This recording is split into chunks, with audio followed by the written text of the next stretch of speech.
Right, a very good day to Madam Siti Roshaida. We are group consists of 6 person, which is Shafa'at, Farhan, Ali Faikal, Firdaus, Amiron, and me, myself, Benjamin Mosio. So we are going to present about international human resource management and the problems of offshoring processes in multinational companies. So let's go to the introduction. So offshoring is the practice of relocating a business unit's operation, which is production or services, to another country. So usually in developing countries where labor and capital is less expensive. So the corporation is not in town to pursue global retailing. Rather, it seeks to reduce the cost of manufacturing and related support services. The organizations will benefit from the creation of this new business unit because it will be able to focus more on its core business operation. So business may prepare for either production or service offshore depending on their market operations, customer expectation, capital budgeting approach, and other considerations. Also, business process offshoring or BPO for short terms is the practice of companies in emerging nations relocating their operations from their native countries to more affordable. CIOs and business transformation managers worldwide are at a loss as to how to cut operating costs as a result of the removal of trade barriers brought about by globalizations. So business process offshoring, on the other hand, has drawbacks as well. Business managers must therefore adopt steps that will help them while also shielding their companies from the negative effects of offshore. I'll pass to the next presenter. Thank you. Hello, madam and my fellow friends. My name is Shafa'at, and I'm going to present about the roles of international human resource management practices in offshoring process. So, my first point will be recruitment. The company's hiring and selection process are handled international by international human resource management as part of outsourcing. The recruitment and selection processes are identical to those for a typical human resource management position with the addition of an international staffing component. So second point will be building and team managing team. Building and managing team, sorry. Human resource professionals who support international business activities often need to make sure that varied teams get along well. They help their firm construct effective teams by planning team building seminars, promoting the appreciation of cultural diversity, and motivating staff to meet the strategic objective. Next will be compensation and benefits. It is very crucial for businesses to balance their benefits in order to be sensitive to the needs and wishes of their diverse workforce. New strategies for employee benefits will need to be implemented by HR. They will support the creation of benefit plans or modification to existing ones in order to maintain a competitive market. Next point will be working with managers. Human resource professionals act as business partners to interview and onboard new personnel organization, become more international. Complex corporate operation typically requires specialized workers, which necessitates collaboration between human resource specialists and managers on production lines. My last point will be cultural environment. It is the responsibility of the international human resource to be familiar with local custom. This is so because their cultural customs and practices have a major impact on how they operate at work. That's all from me. I will be passing down to the next presenter. Thank you. All right, thank you for that, Shafa'at. Hello, my name is Mohammad Firdaus bin Iswadi, and now I'm going to explain to you all about their benefits and disadvantages. Okay, the first benefits, as you can see on the screen, is the tax benefits.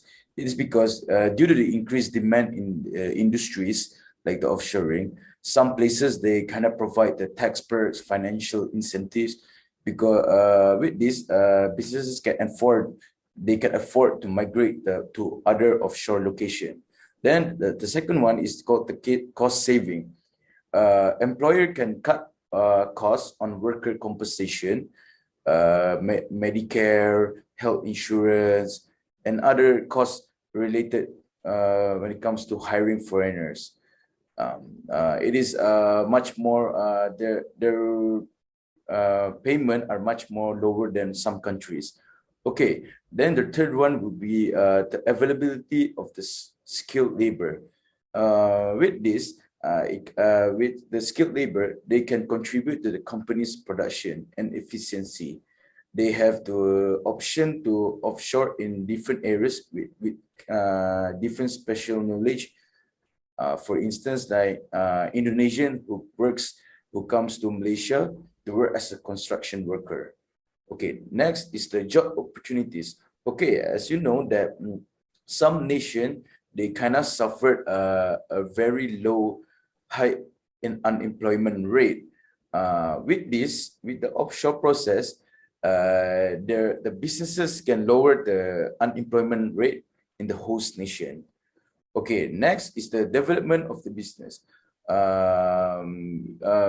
With this, they can enable to widen and broaden their scope of their services or goods that they provide.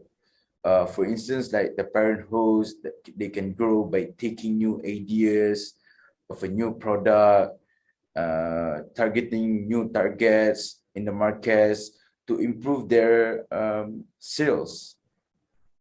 Then now I'm going to explain about the disadvantages. The first one will be called the cultural and social issues. As you know, that the host nation could impose certain guidelines and implemented different kind of laws to meet their standard. So yeah, this could lead to an issue if the production is being outsourced. And leading to the less standards for their product quality and not meeting their specified quality. For instance, like Coca-Cola from different countries have different kind of taste. So yeah, due to the guideline. Then the second one would be the language and communication benefits. This one, as you know, that our English is a universal language. So all the country, every time they try to make a deal and businesses, they will use the English language as their business language. But some countries, they do not use this language due to their prioritize of their native tongue. Then is the language, then is the effect on jobs in the home country. Since they're moving into the different country and they bring in more foreign workers, it kind of affects the local employee, because they're uses the foreign service providers.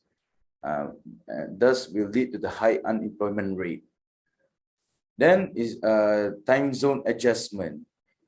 This one can be a barrier and difficulties for both production and the services between the home nation and the offshore personnel. It is because they need to coordinate their time, so they're able to speak each other. This one might impact the decision-making process. So yeah, they need to consult each other in terms of the timing. Then is the quality control problems. There in this process between the home nation and the family nation, they have to make sure that the product that they created have to meet the requirement of the parent firm, like I mentioned just now. It can be a very difficult for them, even though they have a very good setup in the different nation offshore process, given the differences in the culture, the way they work. So yeah, that's all for me. Now I'm gonna pass it on to the next presenter. Thank you. Thank you, Firdaus. My name is Farhan Azmi, and I will explain about challenges or problem of offshoring process. Next slide, please. Okay, there is 9 main challenges for offshore outsourcing, which is culture differences, time zone differences, lack of trust, language barriers, poor communication, lack of transparency and control, lack of skill and expertise, geographical distances, and lastly, project management. Okay, next slide. Okay, how can multinational companies in Malaysia design their resource system to reduce those challenges or problems? The Malaysian government encouraged direct alternative organization, particularly in trade design, to bring together and creative business. Malaysia had a stated policy of favoring high-quality enterprises above low worth added and job firms. Through the establishment of an agent office, the hiring of a branch office, the formation of a joint venture organization, the granting of patient licenses and diversity, an unfamiliar company or a global corporation can manage business in Malaysia. The normal strategy restrict foreign value to minority 30% offers, but 100% foreign ownership in assembly is permitted in exceptional circumstances for sending out located enterprises. Okay, next slide. Okay, anthrocentric approach. By implementing structural standard and operational controls, and ethnocentric approach ensure that operational members perform and quality of production are maintained in accordance with the goals of the director or leaders who serve as strategy makers. As businesses, particularly multinational enterprises, is also a time to train expatriates to develop their skill in the field of international business by learning about and understanding different cultural perspectives. Next is polycentric approach. The polycentric approach uses local personnel to organize activity at the local branch. This approach mainly aims to better understand local work standards and to reduce the cost of compensation that experts should pay. This policy also shows that the company also pay attention to the welfare of local residents by providing various jobs and not only exploiting local natural resources. Okay, next slide, please. Lastly, the policies and procedures.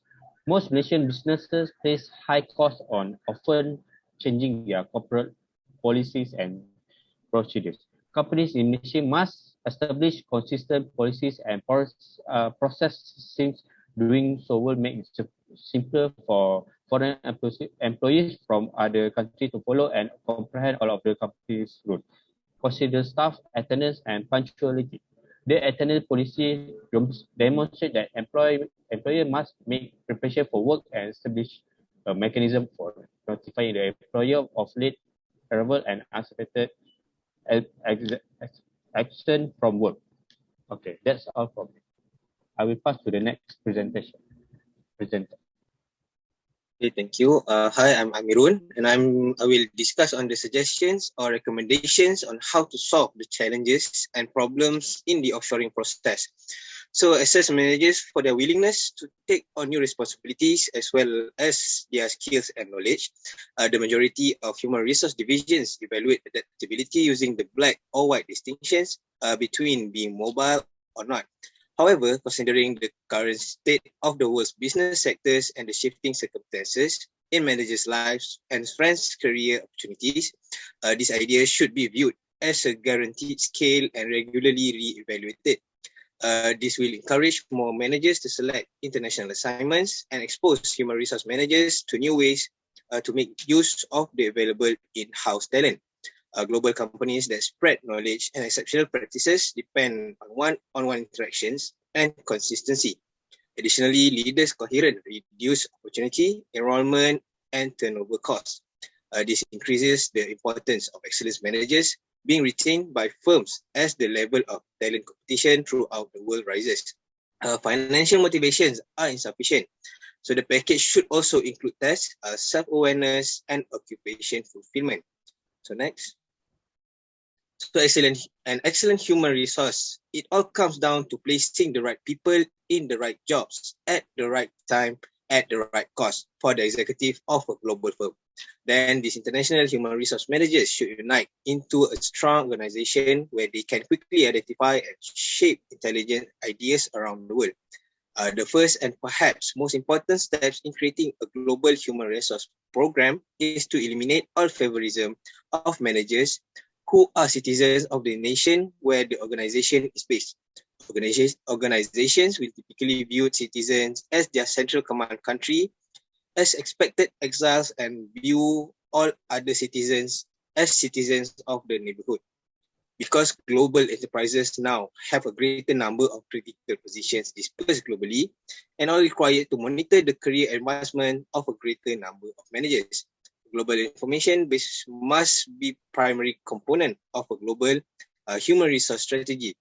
Even though several international organizations have been built more comprehensive human resource data banks over the past 10 years, this really tend to concentrate on jobs at the association's top levels, disregarding center managers in the national markets and prospective stars moving up the ranks. That's all from me. I will pass to the next presenter.